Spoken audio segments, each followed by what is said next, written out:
Good evening and welcome to Drawing Up a Play for Mental Health, a panel discussion on mental health and athletics. My name is Robin Burton and I'm the Community Engagement Coordinator at the Bert Nash Center. And I will be serving as your moderator for this panel.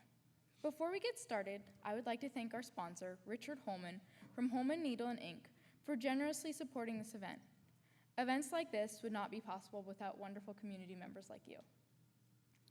In accordance with CDC and venue guidelines, we ask those that are attending as a guest to please keep your mask on for the entirety of the event. For this panel discussion, each panelist will begin with a brief introduction, and then we will have a question and answer portion of the event. When it comes time for questions, we ask that you walk up to one of the two microphones and ask your questions there. As you all may know, September is Suicide Prevention Awareness Month, and our community has not been immune to young athletes suffering from real mental health concerns. When I began at Bert Nash in April, it was around the time that tennis player Naomi Osaka spoke about the mental health challenges that she was facing. With my time working for KU football and as a student athlete myself, I immediately recognized and identified with the struggles that she was speaking out about and wanted to take the opportunity to provide our community the chance to have this open dialogue and work together to destigmatize mental health within athletics. With that, I would love to get started and introduce all of our panelists and have them share just a little bit about themselves and why they're here tonight. Our panelists will include Tony Sands, author, mental health advocate, and KU football alumni, Daryl Stuckey, KU Director of Football Operations and KU football alumni. We did have Daniel Hishaw on the agenda, but he is unfortunately feeling under the weather. He was really excited to be here, but he was just feeling not very well today. Samantha Van Hooke, KU track and field athlete. Dr. Mary Fry, KU School of Sports Psychology professor. Nicole Stafford, Bert Nash Center Children and Family Services Director.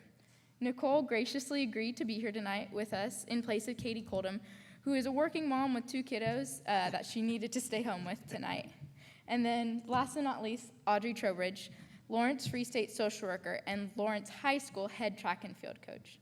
Tony, would you like to get us started off with introductions? Sure. Hi, my name is Tony Sands. let me get a little, let me get a little comfortable. Let me see. My name is Tony Sands. I'm an author, trainer, dad, a husband of 31 years, a KU grad, and you name it, the list goes on. I'm a coach, I'm a counselor, I'm a big brother, you name it. In the years that I've been coaching, it has entitled me to so many titles, because when you're dealing with young ones, you never know what they're going to come across each and every day. The reason I agreed to this panel is because of this, one of the tragedies to a young man that I pretty much trained him, committed to Georgia Tech on my show. I don't know if you're back in 2017. The young man, Bryce, Cowdy, committed suicide 48 hours before he was supposed to report to Georgia Tech. Walked out in front of a train. And I tell myself, the things that I was dealing with after I finished football, I'm quite sure probably some of the things that he was going through. And no one was able to tell me how to do it, how to come out of it, and he didn't open up himself. So that's why I even sped up to writing my book, my first book. I was before my time, and it speaks a lot about my life and my journey of coming out of football and going into my second phase of my life and the struggles that I had with it, because I know some of the things that I dealt with in my community didn't tell me all these things. And mental health to me has been at the forefront of what I'm doing now. I speak at a lot of mental health conferences. I speak at the Bryce Cowdy Foundation all across the country. And this foundation is huge. ESPN will be doing a documentary on it on November the 29th, and it's dealing with them. So me dealing with athletes and this cause, and me struggling with my mental health and understanding that I did have an issue, and my issue was no different from someone else's issue. The difference was I wasn't able to open up to no one because of the taboo that was in my inner city community. We deal with mental health from a standpoint of community. My community was I couldn't show weakness. So in order that I wouldn't show weakness, I couldn't open up. I had to keep it within myself and find myself as I became a communicating with young ones, find myself treating my own self within the counseling that I'm giving others. So it's a pleasure to be here. Bert Nash, yourself, thank you guys for inviting me out. I traveled, like I say, all the way from Fort Lauderdale, Florida, to be here. It meant that much to me to be here. So I'd like to thank you guys for inviting me out. Thank you.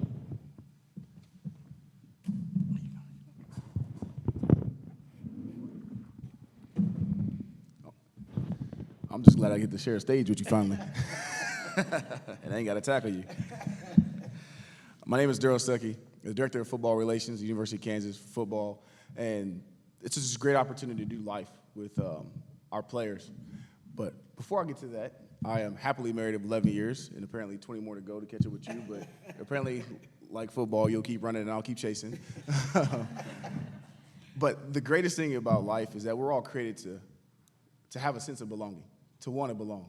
And what I get an opportunity to do for the University of Kansas now, specifically for football, is that I get to go out and cultivate relationships externally to enhance the experience internally, whether it's donors, whether it's alumni, and have a great opportunity to sit down with Tony today. And nothing is better for me to be able to do something that's beyond myself with someone who thinks beyond himself, along with the rest of the panelists here today. And what I get a chance to do every single day, and why this is important to me, is because of that sense of belonging. We have a tendency to think we're in it alone, or the only ones going through it, or the only ones having to deal with it. And even right now, the University of Kansas football team, they're in a process of building something, but from the outside looking in, you can't always see what's really going on under the soil or behind those walls. And I use the analogy all the time of a bamboo tree. It takes 5 years that you got to water it before you see anything happen. And in those 5 years, the roots are growing deeper and deeper and deeper to prepare for the 6 weeks that tree will grow to be up to 90 feet tall. In 6 weeks, it'll grow to be 90 feet tall. But you got to water every single day to get that result. And just like mental health, why is it when we say mental health, we assume it's a crisis? We assume it's something negative. When you say regular medical health, well, hey, your medical health check or exam, we assume you're doing maintenance, that you're doing something you're supposed to do regularly. But when it comes to mental health, it's about acknowledging where you are, how you got there, taking ownership of your journey, and being proud of it, understanding that in life we either have the privilege that somebody else made the sacrifice for us, or the privilege that we can overcome it and go through it ourselves. And I'm excited to go on the journey every single day, not only with just my family, my wife, and I got 4 kids, so I keep my mental health every single day. And I'm humbled every day just of the blessings that life can provide, and that no matter what is put in front of you, you see it through. And if you create a support system around you to do it, and I'm able to be that for a lot of these guys and a lot of the people inside of our football facility. And with that being said, physical and mental health, to me, are interdependent. You can't have one without the other, because at times you're going to have to emphasize one, and other times you're going to be use the other one to offset. But if you're always aware of where you are, and you're always physically capable to put yourself in a position to be successful, you got to be your own best life coach. You got to know the things that trigger you and the things that you need to do. So I'm excited to be here on the panel and excited to share this stage with you all, especially Tony. Thank you. Thank you. All right. We good? I'm about as technologically advanced as my grandmother, so if I mess this up, I thoroughly apologize. My name is Samantha Van Hooke. I am 21 years old. I go to the University of Kansas. I'm a pole vaulter. I agreed to be on this panel because for me this really means a lot. Unfortunately, I noticed in a lot of like our classes and stuff, I was showing up, I was like really tired, and people were talking about, oh, well, I'm really anxious for a test, or oh, I'm really anxious for this. I was like, yeah, same. And they kind of like looked at me weird, and there's like this stigma around athletes having their life together.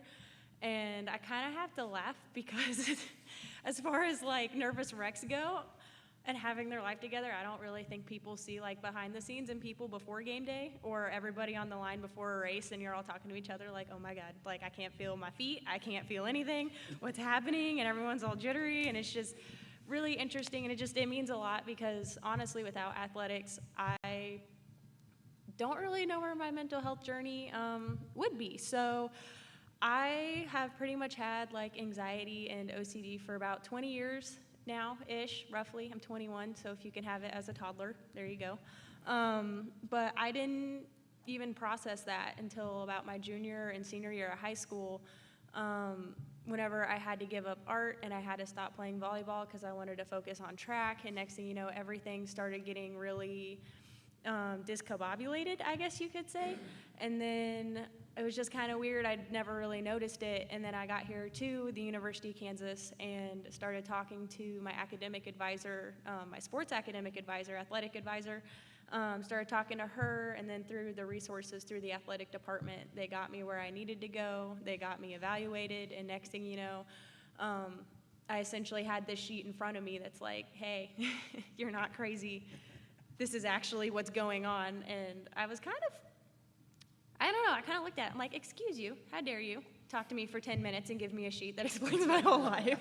Like, what? Who do you think you are? And I was like, all right, yeah, they're onto something. And next, they basically gave me the resources that I needed, and I was able to sort myself out a little bit and start working on the things that I thought I was crazy for the last 20 years, whenever it really wasn't that at all. It was legitimate things going on that I had just tried to work around. And it's huge with, I feel like, athletes, because they're always like, oh, I can figure it out. I need to figure it out. It's just nerves. It's just this. And they always think that they have to figure themselves out, especially in team settings. Whenever coaches, I've had multiple coaches, like during a game, look at me like during volleyball in high school and say, you need to figure it out. And they'll pull you out for a couple rotations and they'll put you back in. So there's just always this stigma that it's on you. And I really want to break that. I ask my teammates every day in practice, like, hey, you good, you know, just constantly asking. And even if they don't want to share one of these days, they're going to be like, actually, it's this. Or if you build that trust, it's this, you know, and they'll slowly let it out. And I just think it's really important to be there for them and, like, destigmatize it to help them. And I feel it's also really important to connect physical and mental health, because I noticed that my mental health is actually the worst, believe it or not, whenever I'm at my peak performances. In high school, whenever I was at the state meets for track and field, I was in my hotel room incessantly like coloring to try to like stay calm. At the time, I didn't realize that was a coping mechanism. I would just fill out coloring books like it was nobody's business to pass time, and that was like my thing. And even recently, I had the privilege to go to nationals and was fortunate enough to come home and be a 2-time All-American this past year. And I probably had about 4 mental breakdowns between indoor season and outdoor season while we were traveling while I was in my hotel room, just because of the gravity of all of it just gets really heavy. And nobody knew. I was fine, had my little therapy book, I got myself put back together, everything was okay. But I definitely 100% believe that physical and mental health go hand in hand. And I'm so excited to be here today to just help, I guess, further promote everyone's understanding, even my own, and getting to hear from all these incredible people about how we can make sure that these two work together in harmony and athletes can be the best that they can be. So, yeah, thank you for having me. Thank you.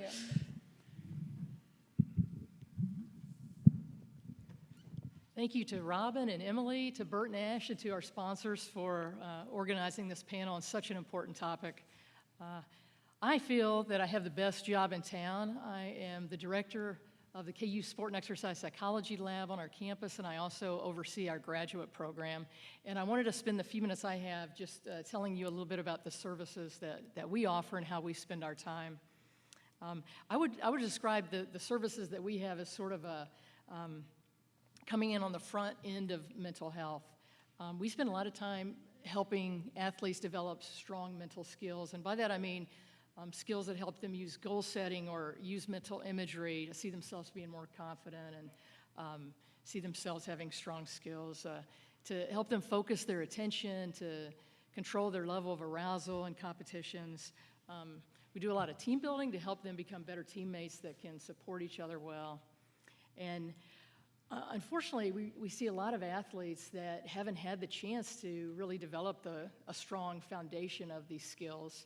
These skills are so key because they can really help buffer stress levels. It is tough being a Division I athlete and a high school athlete, right? There's a lot of things coming at people. So that's one of the ways that we spend time. Sometimes we're working with athletes to develop mental skills, and they're also working with a psychologist or a therapist for their mental health concerns. But I wish more athletes could just get this up front, sort of preload. I think it'd be really helpful. The other thing that we do in our lab is we spend a lot of time in the area of coaches' education. We do research in our lab that really examines how coaches can create this optimal, supportive, caring environment for athletes. And there is honestly, this truckload of research, truckload of research that really can provide guidance on what coaches should be doing to create this environment, right? And we know that, thank you, that there's so many benefits to athletes when they can experience this kind of climate. For example, they try harder, they have more fun, they have better relationships with their coaches and their teammates. They're more committed to their sport and to their team. They report greater mental skills, right, and feel like they are the ones that should get the ball in clutch situations. They report greater psychological well-being, things like greater hope and happiness in their lives and less depression and sadness. We're even seeing a link to physiological responses, like their immune function is better, and they might have lower cortisol responses, and cortisol is a stress hormone, right? And we're even seeing direct links to performance, that being in this caring, positive climate leads to better performance. It kind of makes sense for us. So this double combination of helping athletes develop mental skills, helping coaches create a really optimal environment, kind of comes together to help athletes have the best sport experience they can, which we all really value, and also help set the stage for them to perform their best. Good. How much time's left? Yeah. 1. Okay. Just briefly, I was just going to say quickly, I want to take more time, but we did a survey when COVID hit, and we had 700 college athletes respond, and we found that the more that they perceive a really caring, supportive environment on their team, the more support they had through COVID. They felt like their coaches were with them. that their athletes, their teammates were still helping them. They felt like they had a more positive perspective. This was daunting, right? To lose a season, to lose your training facilities, and just have so much happen to you. So I thought that was a real cool study that shows that coaches, what a difference they make just to make better athletes, but also helping athletes as human beings in this world. Thank you. Thank you. Okay, thanks for having me. My name is Nicole Stafford. I'm a licensed specialist clinical social worker and the director of Child and Family Services at Bert Nash Center. And I'm stepping in, as Robin said, for Katie Coldham, who had to be home with her family. Katie is the RAP specialist at Free State High School. So if I'm being honest with myself, I was a little worried about my contribution to the discussion from a student-athlete perspective, but I do think that I can bring the Bert Nash perspective and the knowledge about mental health and its connection to physical health. I think that you can't really speak about mental health without recognizing the connection between physical health and mental health. Poor mental health is a risk factor for chronic physical conditions. People with serious mental health conditions are at high risk of experiencing chronic physical conditions, and people with chronic physical conditions are at risk of developing poor mental health. So understanding the links between mind, body is the first step to really developing strategies to reduce incidence of coexisting conditions and to support those already living with mental illness and chronic physical conditions. The key aspects of prevention in this is including increasing physical activity, accessing nutritious foods, ensuring adequate income, and fostering social inclusion and social support. This creates the opportunity to really enhance the protective factors and reduce risk factors associated with aspects of mental health and physical health conditions. And I think that's super important when we're talking about student athletes and their risk for injuries and pain management and things like that. So thank you. I'm really honored to be up here with these experts. Is it my turn? Yes. Hello, can you hear me? So my name is Audrey Trowbridge, and I am a school social worker at Free State High School, and I am also the new head track coach at Lawrence High. I'm also the JV varsity volleyball coach at Lawrence High, and I coach a step team that is combined between Free State and Lawrence High. On top of that, I'm a mother of 3. I'm a wife of 7 years. I'll catch up. And I'm a wife to a police officer in our community. I'm also the bus driver, the taxi driver, the food preparer, the launderer, the snack maker. I'm all things in my household. So I understand the wearing of hats, and I'm also very much a sports fan and a Jayhawk supporter, so I'm super excited to be here. I myself was a 3-sport student athlete coming out of Lawrence High School, which at the time, if you were a female athlete during that time, then you were a 3-sport. There wasn't a volleyball player, or I'm only a this or I'm only a that. You were an athlete, so you're playing all three sports. I also came from a background of lots of trauma, so I think what stands out of my story as I'm listening to everybody, I'm like, oh yeah, me too, was that before I even got to athletics, what brought me to athletics was not a natural ability. It was the determination and hard work. I was not your star, but you were gonna play me because you could not play me, because I have that gutty, like, competitive, no, you're playing me, I'm starting.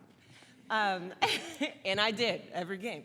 But it was because I came from a family of struggle and hardship. And by the time I was 5, I had seen things that most kids should not have to see.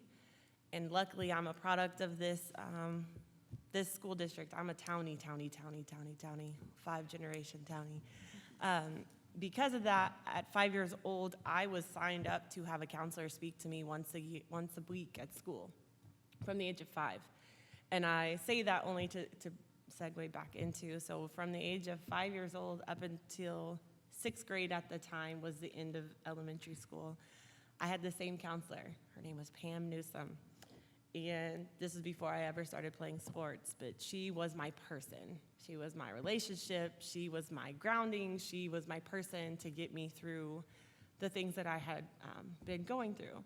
And just as luck would have it, when I was to matriculate to junior high at the time, she got a job switch to where she also graduated with me, and she came to junior high. So I got to have her again for the next 3 years. At the time, junior high had 9th graders at junior high, but if you were good, you got to go play at the high school. So it was because of that I remember the conversation when she was done with me and she transferred me to a coach. And the coach became my person. And I just honored that so much because I no longer had that once a week person. This became my everyday person. And I had a relationship, with that coach all the way through to today. If I texted that person right now, they would answer quick, fast, and in a hurry. So what I learned about sports more so than the goal of being D1 and going to be at KU, which Darrell, I'm very jealous, it didn't happen for me, was that it's about relationship building and building community and having teammates and to help you through those things, because one of the studies is it only takes one person to make a connection with the kid to make a difference, and I'm a product of that. So how I became a part of this panel is to be a head coach now and to be a coach and to be a previous athlete and to be able to speak to that. So I think one of the things that I do, and I think I do quite well, is build community with my athletes and with the kids that I coach. It's never about just the wins and the losses. It's never just about, now I do like to win. I'm not gonna lie to y'all. I do like to win. But it's also about being there for somebody else. It's about not being afraid to ask for help because you got a whole team full of people who are here to help you. We are here to be a family. We are here to take care of each other. It's unique with track because track is a disciplined sport. So my job right before this was to be in charge of the sprinters, and that's the biggest group of kids. I can always tell how well I'm doing when I see how my kids are interacting with each other. So a lot of times my kids will notice who doesn't have as much as somebody else. So maybe it's a water bottle that somebody doesn't have. Pretty soon another kid's bringing extra water bottles without anybody having to ask because we take care of each other. If somebody's having a bad day, hey coach, so-and-so told me they weren't doing real well today. They come and they talk about it. So I think being a social worker, being a parent, and being a coach have overlapped in a way for me that also touches back to I get to be who I needed when I was a kid and foster that in my athletes and hope that they take that with them after they're done and no longer competing. So that's why I'm here and super excited to hear from everybody else that's on this panel, and I'm looking forward to learning more. So thank you. Thank you so much, Audrey, and thank you to all of the panelists for being here tonight. We really would love for this to be just an open dialogue between the audience, our panelists, and myself. So we now would like to invite you to step up to the microphones and ask a question if you have one for our panelists. As you do so, I will prompt our panelists with the first question that was submitted. So, what do you say to a young athlete who has not performed well and is upset? Daryl. I mean, it could be for anybody, whoever wants to jump in. Well, it's crazy that this is the first question that's being asked because of the simple fact on my way in from Kansas City Airport, I was counseling with a parent and her daughter. She was a top lacrosse kid in the country and blew her knee out. And she's going through those ups and downs of depression. Will she make it back?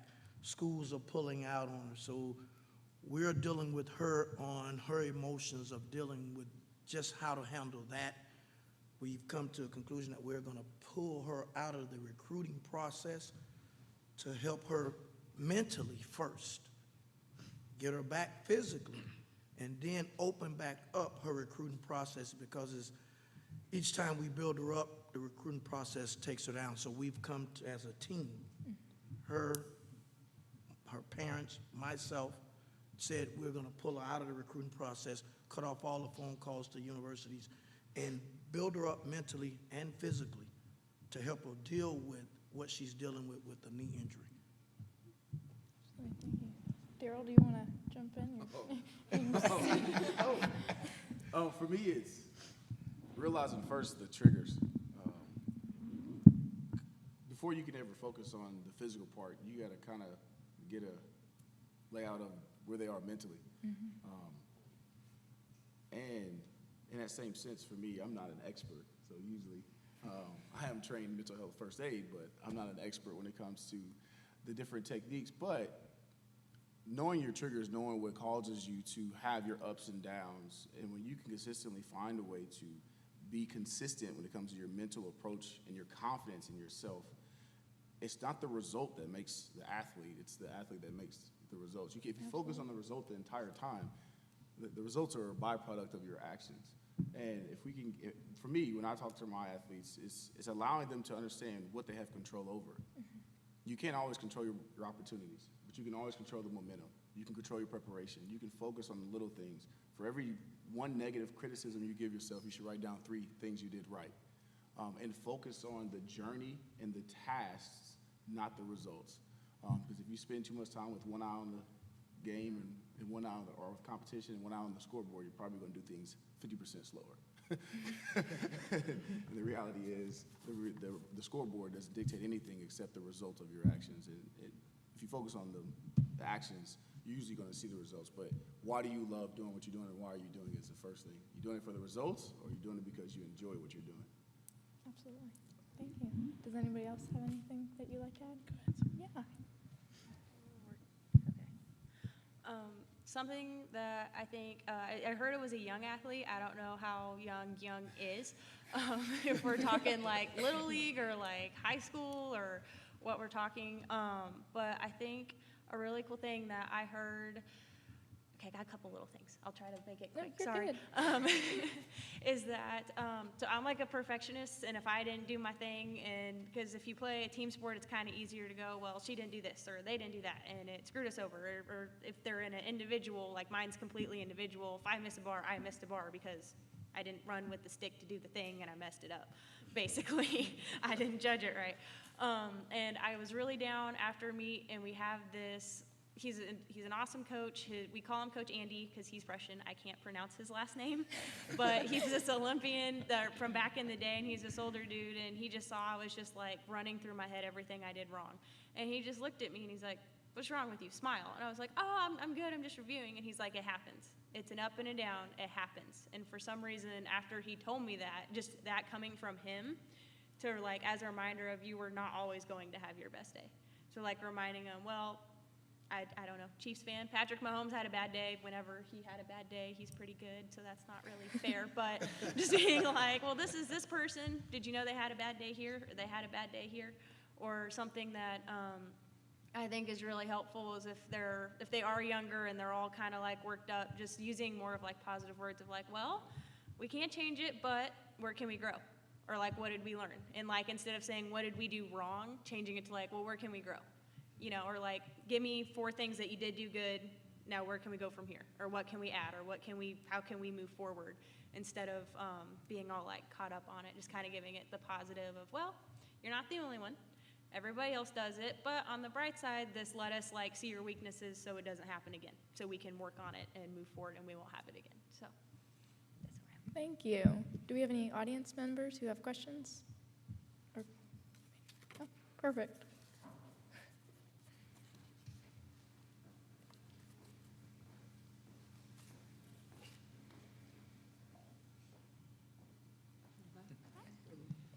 Okay, hello. So my name is Kay Emerson, and first of all, I'm super excited to be here. There's nothing better than talking about mental health. Being a J. Hoecke alum, graduate from psychology department up at Fraser Hall, so you know, I'm super jazzed to be here. So I was just kind of listening to a lot of the great discussion that we're having, especially when it comes to the research.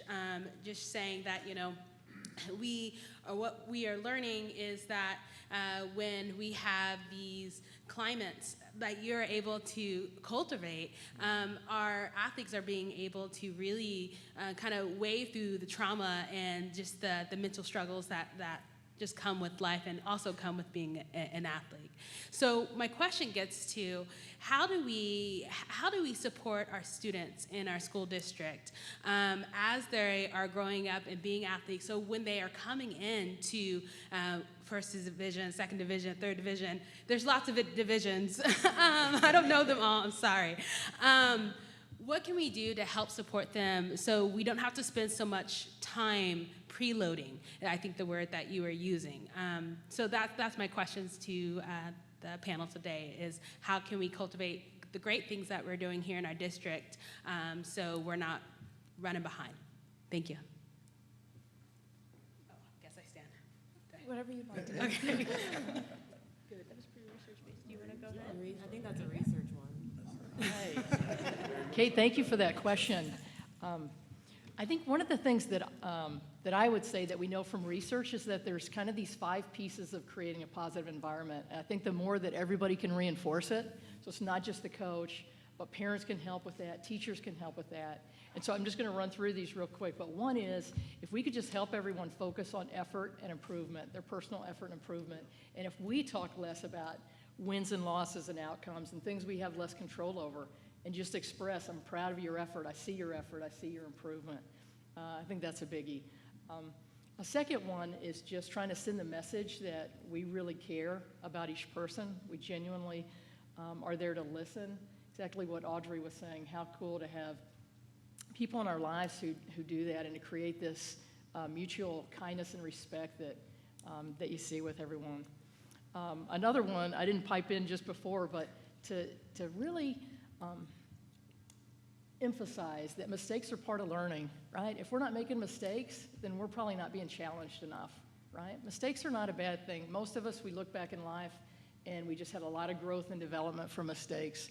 But a lot of kids kind of grow up being really fearful of making a mistake. So just changing that language and reinforcing that. Another one is just making everybody feel that they play an important role. And it's just so easy in our society to feel like a few people are really key to our team or our class or our school, but just looking for those ways to reinforce that. And then the last one is just trying to foster cooperation. I love what you said about how your athletes support each other. They see a need there, and it's really special when you have that. In some of the literature, it says one of the easiest things is for coaches, right, to build a relationship with each student. Good, you're working hard with this student, but to be intentional about helping our athletes build strong relationships across the board, that's just one of the most powerful things that can happen. So that'd be...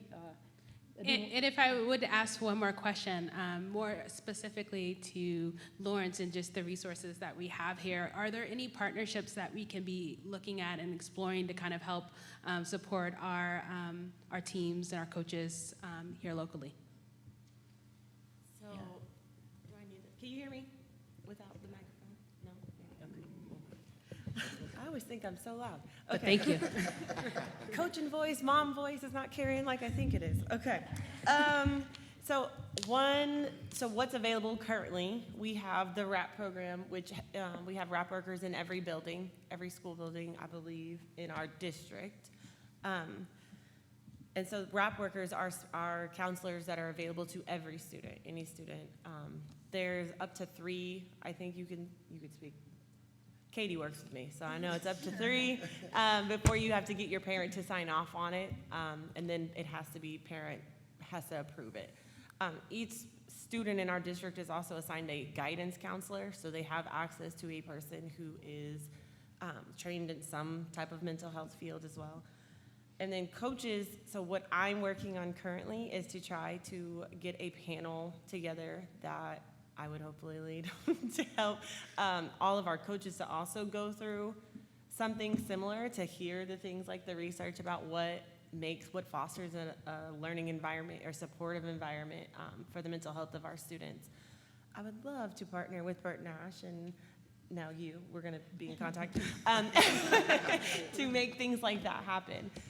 There's another program that Topeka does that it's not exactly the same, but I think that there's some elements in the curriculum. It's called Scholar Ballers, and they do a lot of pushing the academic piece as well as the athletic piece.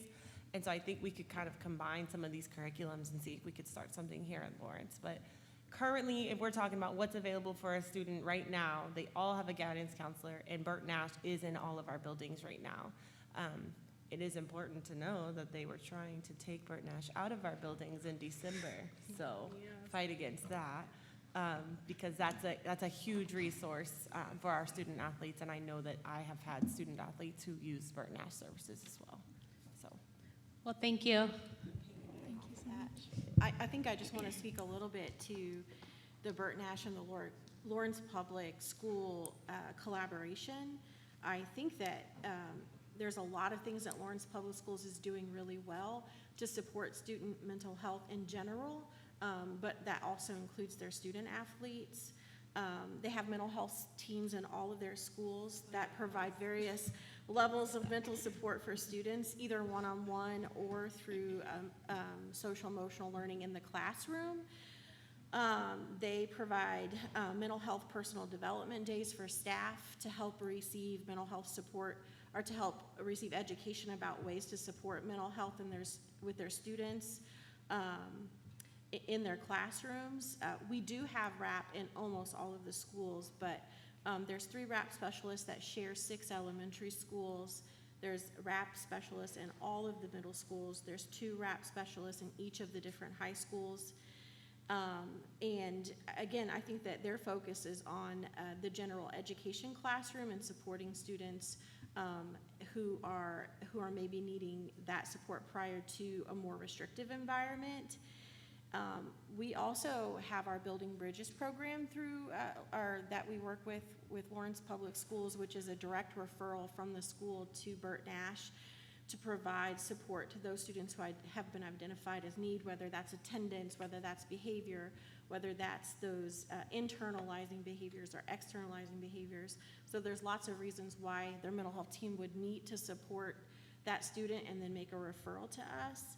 And then the other thing that I think Lawrence Public School does really well, and that student athletes probably are a piece of, is the screening assessment tool that they do twice a year throughout the school year to identify those students who need support between academic, behavioral, and social emotional learning. So there's a lot of things that Lawrence does well, and I think that there's still some things that we can do to increase that support. One is RAP in all schools. That would be like a dream, right? And like individualized support for each of those schools, no sharing. I think a more robust training on trauma and attachment and development, including being more trauma responsive, in addition to knowing that information about trauma and how it affects our students and our student athletes. And then just continuing the partnership between Bert Nash and Lawrence Public Schools and supporting those students and kind of eliminating barriers to access to care. All of what she said is absolutely true. All of that is true. I think when we're talking about athletes specifically, and you guys correct me if I'm wrong, there is this stigma with athletes that pressure is a privilege, right? As a kid, you're like 3, 2, 1. You're practicing those pressure situations with the expectation that you're gonna nail it every time. Like that's how you know you're good. Michael Jordan and Kobe are good because they're always good in the hardest situations. So I think there's that expectation and a culture around sports that makes it difficult to access all of these amazing resources that might be available. So I think when I came back to saying like coaches, creating those environments, which athletes are championed for being tough. Athletes are championed for having it together and expected to have it together, expected to perform under pressure.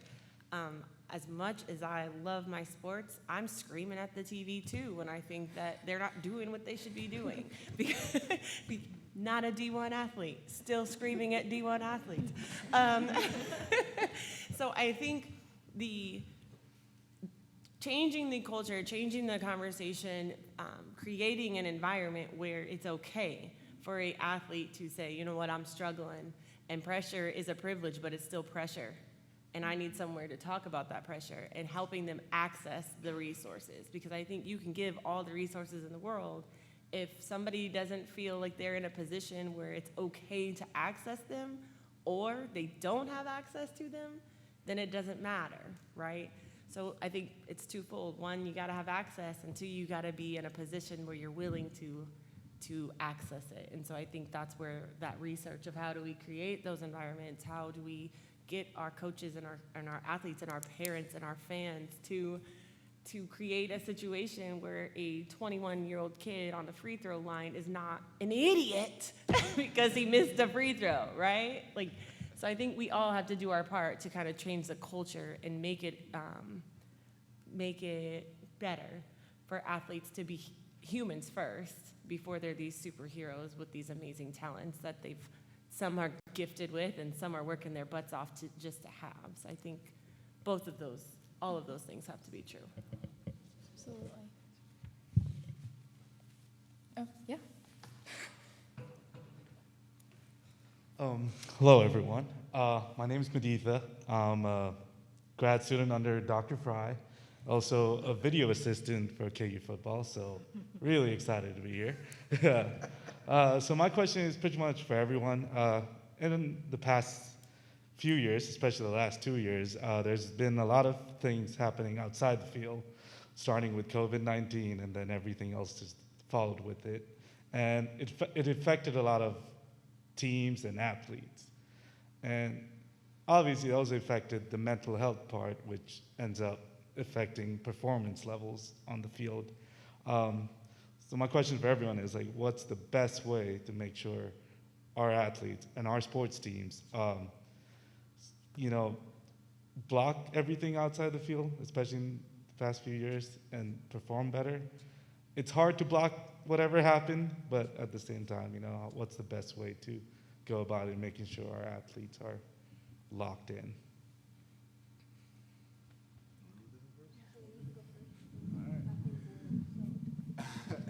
I think it probably was one of the first times in a long time that collectively student athletes, collegiate athletes for sure, were sent home and told they don't know when they can come back. And it made it real for a lot of them, realizing that the end of your career is uncertain, but none of them expected their college career to be put on hold. And in that same exact time, social justice happened. So then you got a big percentage of those student athletes that are reminded that regardless of how good you are at your sport, you still are. And so what happens is, when you realize that you can work at something, and at the end of the day, you still can't overcome it, that's probably the worst sport to be in. and I say that because it's life. But the way we go about it is, it has to start with a relationship. You could never take or send or teach someone to go somewhere you've never been or unwilling to go with them. You can't overcome something together if you're not willing to have a deep enough relationship to know what we're capable of.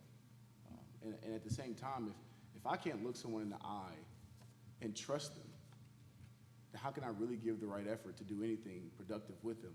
I think it's said that how can two walk together if they are not in agreement? And I solely believe that if anything's to be achieved between young people, adults, babies even, they ain't in agreement, they're not sharing the same toy. And at the same time, if they don't have something in common that they can find, then why would they trust each other in the first place? And we don't have to look the same or smell the same or even feel the same to be in agreement. What we can do is have a respect and understand what the goal is that's in front of us and have enough trust and be confident. I think one of the biggest things is you got to know what you stand for. You got to know what you believe and not be threatened by somebody's difference because you know where you stand. And just because somebody might feel different or think different than I am, it doesn't threaten my belief. It doesn't threaten what I feel about myself. And I think we're groomed to be too externally secure. And our security comes from within, of understanding who we are, how we got there, and taking ownership over our own journey. And we haven't had a lot of chances to talk. And so as a team, there's a lot of conversations that had to happen before they went out and performed together. And that's what that allowed, and that's what I would go back to, is the relational part of it has to be deeper than just the surface. Thank you. I was just gonna add something that I noticed really helped. With COVID and everything, which was a hot mess, I live off campus, and in February, my roommate had some stuff come up in her family, and long story short, she had to move out. So I live about 45-ish minutes, my parents do, away from campus. I had to move home in the middle of season, and then I had to drive every single day for like an hour. And I remember showing up to practice, I was exhausted, and they're like, okay, let's go, let's do this. And I'm like, all right, going. And I wouldn't even be connected, I was losing sleep, and it was a whole thing. And then I have classes, especially because there's so much like social injustice and all the everything. Every professor in the world right now seems to be hopping on it, and you're just getting grilled with it day in, day out, every single class. And everybody's stating opinions all the time, and everyone has the right to it, but maybe you're sitting there and you just came from a class where everybody was preaching against everything you stood for. Well, you didn't luck out. Everybody that showed up today was the complete opposite of you. You didn't get one of the ones where you were with the people that thought the same way you did, and you're just exhausted and you show up to practice, and it's really hard to try to shut that off. And something that my coaches started doing, not every day, but I noticed it really helped, is that he would send us apart. Like, we warm up as a team, as all the pole vaulters, high jumpers, whatever, we warm up as a team, but there was days he was like, go away, get your mind right. And he would intentionally break us all apart to do our own thing, sit for about 10 minutes, and like literally just let you process everything and like clear it, versus trying to be running and warming up and, oh my God, I gotta keep up with them, and why did they take down this statue in this one town across the country, and you're trying to sort this all out. And it really like helped create that disconnect if you give about 20-ish minutes to like just say, you know what, go away from each other, get away from each other, be your own person, and just warm up. That was your only task. Warm up, lay on the ground for 5 minutes and meditate if you have to, then get up, meet back here at 1:30 or whatever it was. And that was really helpful, was having that gap, because I know with like a lot of high schools, this is a big community thing too. With a lot of high schools, and I did it all throughout high school, doing the 3 sports and everything else, you immediately, you get your bag, you get your stuff, you go down, you run to the locker room, you're putting all your clothes on to try to be back out on the court to start your thing, because we have to be done by 5:30 so parents can pick up their kids, etc. And it's really hard whenever there's not that just break where you're not doing something.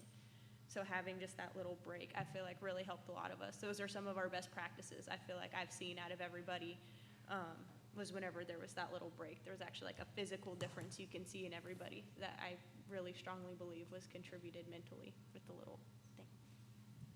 Thanks. Thank you. Oh my gosh, I cannot believe it is already 7:50. I could listen to you guys talk all day long. But since we're almost out of time, in 30 seconds, could each panelist share what the main message that you would like the audience to take away would be? Each one of us has the ability to change a life if we open up and see that the life needs help. We see signs sometime as a society, and we just brushes it to the side. When we brush that to the side, that creates another spiral effect, because that person then says, guess what? They push my thoughts to the side, so when it comes to me being an adult or me growing older, I'm going to do the same thing, because it becomes a generational curse. So the biggest thing that we can do is make sure that we have an open mind. If someone comes to us and say, hey, listen, I need help, I don't have all the ideas, that we're able to go out, step outside ourselves and either find the person help or find a time that where sometimes it's just a word that we can say to them that can help dig them out. I know that helped me a lot when I went through my situation.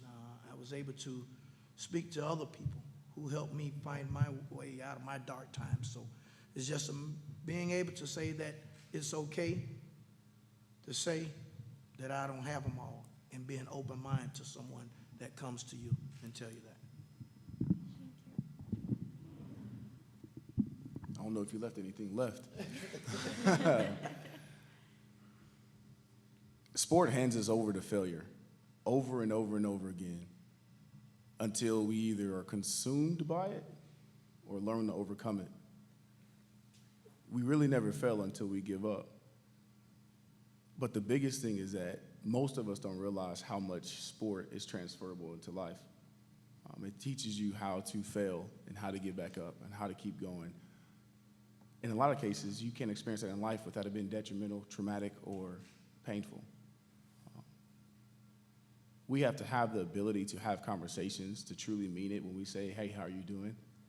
We don't have to have the answers to every one of their questions or their worries and concerns. A lot of times, you just got to be available and be willing to listen and to be able to point out the positive things about the person. Sometimes it's easier when it's a complete stranger. You just see somebody randomly crying at the airport, which is hard to say, how are you doing, in that moment because you're usually in a rush.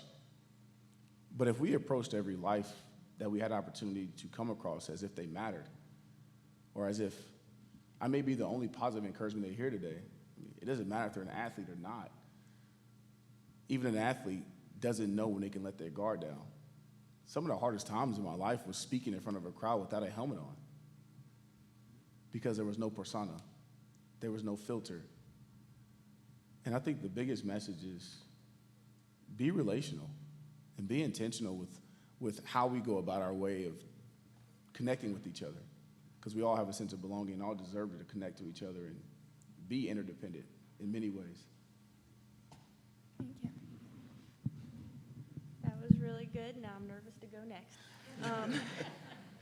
I feel like the biggest takeaway is just having, especially with how much negativity there is in the world, is just having a positive aspect on whatever it is. If you're a parent and your kid goes and does something, I hate saying this, chances are they wanted to do really good and their coach probably already harped on them. So if they get in the car and you do the same thing, it's not gonna really help. So just being like, hey, you're good, just being that little light that keeps them going. Because unfortunately, fortunately and unfortunately with athletics, a lot of them are perfectionists. A lot of them are already trying their best. A lot of them are, sometimes, people need a kick in the pants, whatever. It's not blanketed, but the majority, I notice that a lot of people get torn down really easily, and it just makes them want to shut things out. There's something wrong with me, I messed up, I'm a mistake, I did this, and they just get really quiet, and they do their thing, they get their shell, their wheels start turning. So I feel like just going at everything with just the positive, hey, you're good, like, let's grow, we're human. Everybody's human, coaches are human. If they have a bad day coaching your kid, give them some grace, because then they're trying their best. And if the athlete mess up, give them some grace. Understand that, yeah, he was late today, maybe it's something at home, reach out to him to the side and try to help him. Because unfortunately, a lot of times athletes don't get labeled as humans because they're athletes, and it's easy through a TV screen to be like, why didn't you make that kick? And you're like, sitting on the couch and couldn't make the kick yourself. I can't do what half of everybody in the world does, or even 99%, I'm sure, and it's just really easy, I feel like, to dehumanize athletes. So I feel like just going forward and just being positive and just giving people grace, athletes or not, just giving people grace and knowing that somewhere they are trying their best would be the best way. So, you guys have sounded a lot more professional. I feel like I You sound great.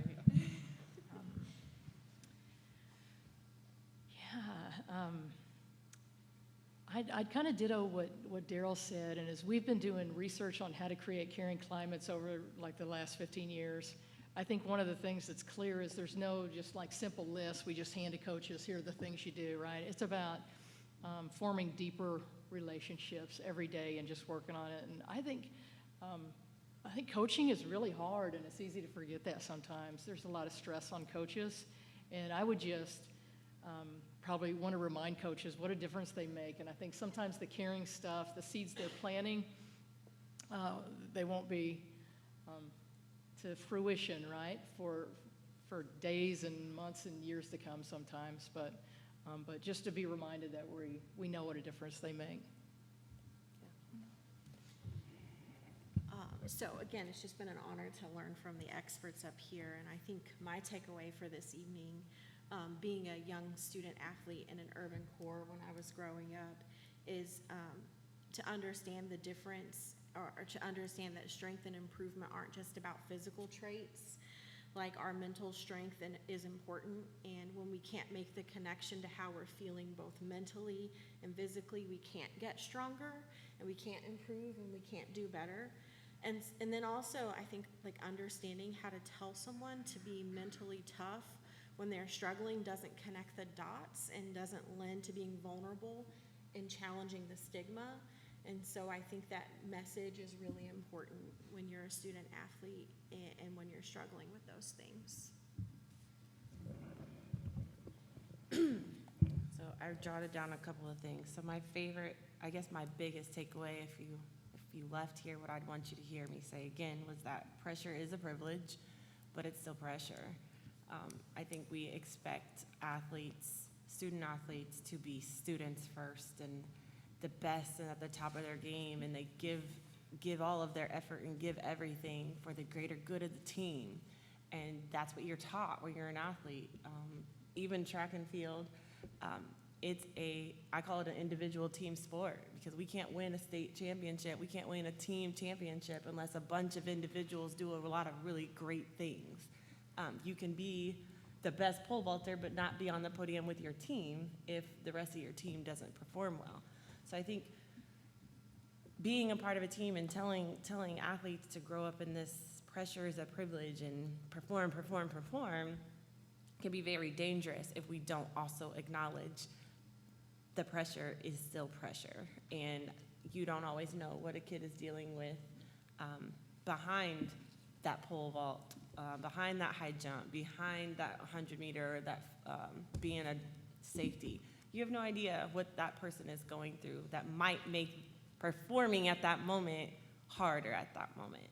And so having those relationships so that kids are able to just wear the uniform for a couple hours and play the game they love and not have the pressure of performing be what they're judged on or what their future rides on. Because I think what we didn't say is there's also a lot of kids who the pressure is in, I have to do well in this to have a future, right? We put so much, and I can speak to that, being a Lawrence kid, the best thing in the world, the mecca of all things athletic is to be a D1 athlete, because we grow up watching KU Jayhawks.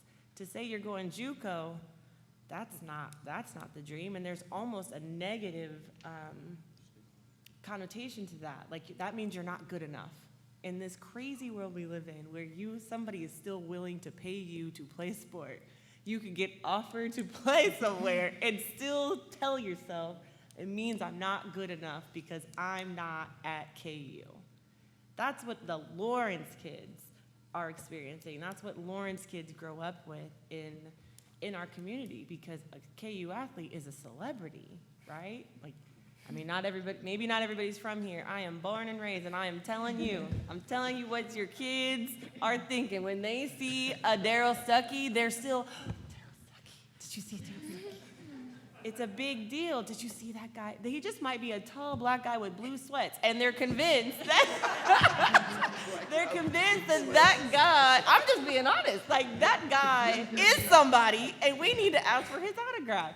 So it is very important that we just remember that the pressure is a privilege. It's a privilege to say that you are a D1 athlete, but with that comes pressure to perform, and we have to create the space for that to also be true. My last thing is, if you take anything away, would be, I always say that to be nice is passive. It's nice to say, hey, how are you? That's the nice thing to do. To be kind is intentional. So the difference would be, how are you? And I'm intentional about listening to what the answer is. So it's not enough to just be nice with our student athletes or with anybody. Be intentional and be kind, because kind comes with an expectation that you're gonna do a little bit more than just be nice. Anybody can open a door, but did you open the door and then also offer to help when they drop something? That's intentional. So kindness is intentional, and pressure is a privilege, but it's still pressure. Wow. Thank you all so much. Oh my goodness. Whew. Before I pass it over to my friend Julia, I did want to share that Tony does have some of his books that he will be selling out in the lobby for anybody to go through and look with and to chat with him, because, I mean, he's a fountain of knowledge. So now I'd like to introduce my friend Julia Gahn. For those who are online, Julia is, okay, I'm going to butcher it. Okay, Julia teaches wonderful, wonderful classes, and she's going to share with you all about them a little more. Hi, everyone. I'm Julie Agon, the Prevention and Education Manager at the Bert Nash Center. And as a parent of an athlete, I feel like I am taking so much away with me this evening. And thank you so much for all of your time. I was never a D1 athlete or any kind of athlete. If you could read books and get into school for that, which I guess I did, that was my athleticism. But one of the things that I do now, I teach mental health first aid, and it is a passion of mine, not because I'm a social worker or a psychologist, but because of my own lived experience with both depression and anxiety. And with mental health first aid, you can learn how to recognize some of those signs and symptoms, to be that listening ear, and to connect people and to support. And so, Darrell, I really appreciated your shout out for mental health first aid earlier. But we have out in the lobby our algae cards, which include kind of the framework that we use for mental health first aid in terms of responding, and our local hotlines, the numbers that you can call or that anyone can call to receive support at any time of day and get connected and to help. We also have on the table outside information about My Strength, which is an app that's available for everyone in Douglas County, including our student athletes, that's appropriate for people ages 13 and up. And so with that app, folks can learn a lot of useful information, whether it's how to manage stress more effectively, get better sleep, or to understand more about the symptoms of anxiety or depression or obsessive compulsive disorder, or any other number of things. There's a lot of great information on there, and it's another great way to connect in. If you want to take a mental health first aid class, just go to bertnash.org and click on the events tab, and we will get you set up. And thank you again. Thank you all so much for being here tonight. So thank you.